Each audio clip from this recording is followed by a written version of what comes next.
De albatros. Duks, om zich te amuseren, griep de bemanning van een scheep zich albatrossen.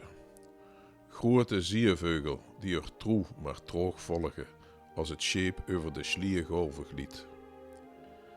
Nog maar amper hebben ze op het dek gezatten of die koningen van de hoogblauwe log loten ur grote witte vleugels lomp als roeispanen neven ur lief ophangen. Uig, wie onhandig en lelijk is nou onze logacrobaat, die ons ens met zijn kunsten overrompelde. Den ene kietelde hem zijn snavel met een piepenstaak, de andere aap no, wie hij och erm doorhompelt. Dichters zien als deze prinsen van het wolkenriek, gek op storm en verschutters gaarhoed niet schouw. Maar zet ze op de grond, dan stonden ze vies te kiek en beletten die enorme vleugels ur de loop.